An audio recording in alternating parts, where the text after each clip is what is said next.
Christian network நேயர்கள் அனைவரையும் ஆண்டவராக இயேசு கிறிஸ்துவின் நாமத்தில் வாழ்த்துகிறோம். அமெரிக்கா தன்னுடைய போர்க்கப்பல்களை ஸ்ட்ரெய்ட் ஆஃப் ஹார்மஸுக்கு அருகாமையில் நிறுத்தியுள்ளார்கள். அது மட்டுமல்லாமல் அமெரிக்க அதிபரான ட்ரம்ப் அவர்கள் கத்தோலிக்கத்தின் தலைவரான போப் அவர்கள் மீது மிக கடுமையான விமர்சனங்களை வைத்துள்ளார். மேலும் தற்போது இந்த இஸ்ரேல் ஈரான் அமெரிக்கா இந்த போர் அது அடுத்த கட்டத்தை நோக்கி செல்வதை பார்க்க முடிகிறது. அது மட்டுமல்லாமல் பல உண்மைகளையும் இந்த வீடியோவில் நம்ம பேச இருக்கிறோம். இந்த வீடியோவை தவறாமல் உங்கள் நண்பர்கள் அனைவருக்கும் பகிர்ந்து கொள்ளுங்கள். ஜெப குறிப்பிற்காகவும் பல தகவல்களை அறிந்து கொள்வதற்கு அது ஏதுவாக இருக்கும். வாங்க வீடியோக்குள்ள போலாம்.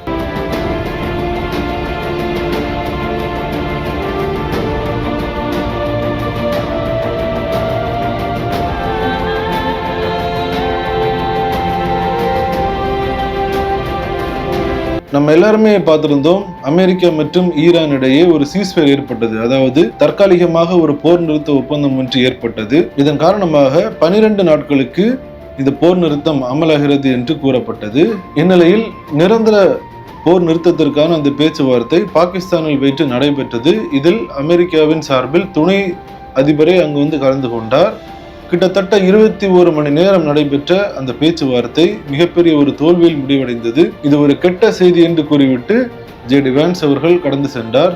ஈரானும் அமெரிக்கா வைத்த பல்வேறு கோரிக்கைகளை நிராகரித்தார்கள். அமெரிக்காவும் சில கோரிக்கைகளை நிராகரித்தார்கள். ஆகவே இந்த போர் ஒரு நிரந்தர போர் நிறுத்தம் வருமா என்ற சந்தேகம் ஏற்பட்டது. வராது என்ற சூழ்நிலை தற்போது உருவாகியுள்ளது. இந்நிலையில் அமெரிக்கா ஸ்ட்ரெய்ட் ஆஃப் ஹார்மஸை நாங்கள் எங்களுடைய கண்ட்ரோலில் எடுப்போம் என்று கூறியுள்ளார்கள். இதற்கு ஈரான் கடுமையான எதிர்ப்புகளை வைக்கிறார்கள். அந்த ஸ்ட்ரெய்ட் ஆஃப் ஹார்மஸை ஆக்கிரமிக்கும் விதமாக ஏதாவது நடவடிக்கைகளில் ஈடுபட்டால் நாங்கள் அந்த கப்பல்கள் மீது தாக்குதல் நடத்துவோம் என்று ஈரான் கூறியுள்ளது. இந்நிலையில் அமெரிக்கா தன்னுடைய போர் கப்பல்களை தற்போது ஸ்ட்ரெய்ட் ஆஃப் ஹார்மஸுக்கு நேராக இறக்கியுள்ளார்கள். இதன் காரணமாக எப்போது வேண்டுமானாலும் என்ன வேண்டுமானாலும் சம்பவிக்கலாம் என்ற ஒரு மிகப்பெரிய பதட்டமான சூழ்நிலை உருவாகியுள்ளது. இந்த போர் சூழல்கள் முடிவுக்கு வராது என்பது கண் முன்பாக தெரிகிறது. அதே வேளையில் இஸ்ரேலும் அமெரிக்காவிற்கு ஆதரவாக நிற்கிறது.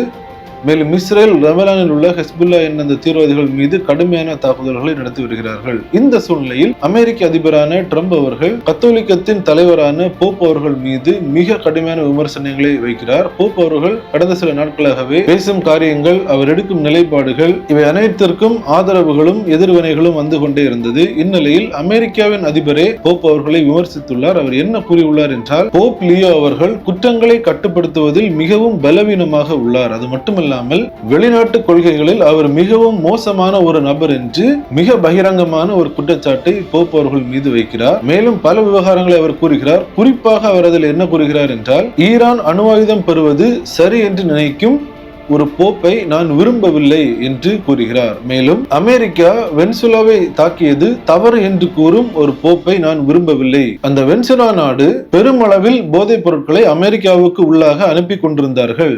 மேலும் மிக மோசமான கொலைகாரர்கள் மற்றும் கைதிகளை வேண்டுமென்றே விடுவித்து எங்களுடைய அமெரிக்காவிற்குள்ளாக அனுப்பிவிட்டு எங்கள் நாட்டை சீரழிக்கும் முயற்சியில் அவர்கள் ஈடுபட்டார்கள். மேலும் பல விஷயங்களை கூறிவிட்டு அவர் என்ன கூறுகிறார் என்றால், நான் வெள்ளை மாளிகையில் அதிபராக இல்லாவிட்டால் அங்கு போப் லியோ அவர்கள் வாட்டிக்கனில் அவர் பதவி ஏற்றிருக்க மாட்டார் என்று கூறுகிறார். மேலும் போப் லியோ அவர்கள் தன்னுடைய செயல்பாடுகளை அவர் சரி செய்ய வேண்டும். அது மட்டுமில்லாமல் தன்னுடைய அறிவை அவர் பயன்படுத்த வேண்டும். மேலும் கடுமையான இடதுசாரி தரப்பிற்கு ஆதரவு கொடுப்பதை அவர் நிறுத்திக் கொள்ள வேண்டும். ஒரு அரசியல்வாதியாக அல்லாமல் அவர் ஒரு போப்பாக மட்டுமே செயல்பட வேண்டும். இது அவருக்கும் கத்தோலிக்க தேவாலயத்திற்கும் மிகப்பெரிய தீங்கை விளைவிக்கிறது என்று கூறுகிறார். இதில் மிக முக்கியமாக அவர் என்ன கூறுகிறார் என்றால், போப் ஆன்மீக வேலையை மட்டும் பார்க்க வேண்டும், அரசியலை அவர் பார்க்க வேண்டிய தேவையில்லை என்று தன்னுடைய கருத்தை முன்வைக்கிறார். இந்த போர் தொடங்கினது முதலே போப் அவர்கள் ஒரு சமாதானம் வர வேண்டும், காசாவில் மக்கள் கொல்லப்படுகிறார்கள், மேலும் அமெரிக்காவின் சில செயல்பாடுகளுக்கு எதிரான காரியங்களை கூறிக்கொண்டிருந்தார். போப் மட்டுமல்ல, பல மக்களும் இந்த கருத்துக்களை கூறி வந்தார்கள். இதில் தான் நாம் சில உண்மைகளை பேச இருக்கிறோம். இஸ்ரேல் காசாவிற்கு எதிரான தாக்குதல் நடத்தினார்கள் என்று கூறும் நபர்கள் அக்டோபர் 7, 2023 இஸ்ரேலுக்குள்ளாக நுழைந்து 1200 மக்களை கொலை செய்து 200க்கும் மேற்பட்ட மக்களை பிணை கைதிகளாக பிடித்து சென்று அவர்களை சித்திரவதை செய்த அந்த ஹமாஸ் என்ற தீவிரவாத இயக்கத்தை பற்றி கிறிஸ்தவ தலைவர்களாக இருக்கட்டும், மற்ற தலைவர்களாக இருக்கட்டும், அநேக பேர் பேசவே மாட்டார்கள். அது மட்டுமல்லாமல் இதே ஈரானில் கடந்த ஜனவரி மாதம் தனக்கு எதிராக போராடிய மக்களை, கிட்டத்தட்ட 30,000க்கும் மேற்பட்ட மக்களை அந்த அலி கமினி என்ற அந்த உச்சபட்ச தலைவர் தன்னுடைய IRGC என்ற அந்த தீவிரவாத ராணுவத்தை வைத்து படுகொலை செய்தார். ஆனால் அதனை பற்றி யாருமே பேச மாட்டார்கள். எதற்காக கூற வருகிறேன் என்றால், நான் இங்கு அமெரிக்காவையோ இஸ்ரேலையோ தூக்கி பிடிப்பதற்காக அவர்களுக்கு சப்போர்ட் பண்ணவோ நான் வரவில்லை. ஒரு விவகாரத்தை பேசும்போது இரண்டு தரப்பையும் பேச வேண்டும். இஸ்ரேல் தாக்குதல் நடத்தினால் அதையும் பேச வேண்டும். ஹமாஸ் தீவிரவாதிகள் தாக்குதல் நடத்தினால், ஹெஸ்புல்லா தாக்குதல் நடத்தினால், ஹவுதிஸ் தாக்குதல் நடத்தினால், ஈரான் தாக்குதல் நடத்தினால், ஈரான் பணம் கொடுத்து இந்த தீவிரவாதத்தை வளர்ப்பது எல்லாவற்றையும் பேச வேண்டும். ஆனால் அவை ஒன்றும் பேசாமல் இஸ்ரேல் மற்றும் அமெரிக்கா மீதே பல குற்றச்சாட்டுகளை பல தலைவர்கள் வைக்கிறார்கள். இதைத்தான் அநேக மக்களும் கேள்வி கேட்கிறார்கள், அநேக தலைவர்களும் கேள்வி கேட்கிறார்கள். அதைத்தான் தற்போது ட்ரம்ப் அவர்களும் கேட்கிறார். போப் அவர்கள், நீங்கள் உங்களின் ஆன்மீக வேலையை மட்டும் பாருங்கள், இந்த அரசியல் சார்ந்த விஷயங்கள் அதில் நீங்கள் ஈடுபடாதீர்கள் என்று தன்னுடைய காட்டமான விமர்சனத்தை வைக்கிறார். இந்த போப் அவர்களை பற்றிய ட்ரம்பின் விமர்சனத்துக்கு ஆதரவுகளும் பெருகுகிறது. அது மட்டுமல்லாமல் ட்ரம்ப் அவர்களுக்கு கடுமையான எதிர்ப்புகளும் பெருகிக் கொண்டே வருகிறது.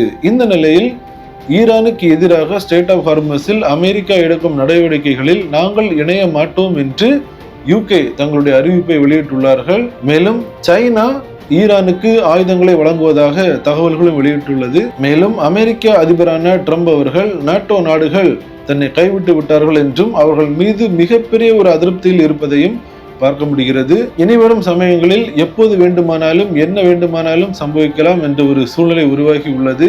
ஸ்டேட் ஆஃப் ஹார்மஸ் இதை பற்றிய பேச்சுகள் தான் தற்போது உலக அளவில் வைரலாகி கொண்டு வருகிறது.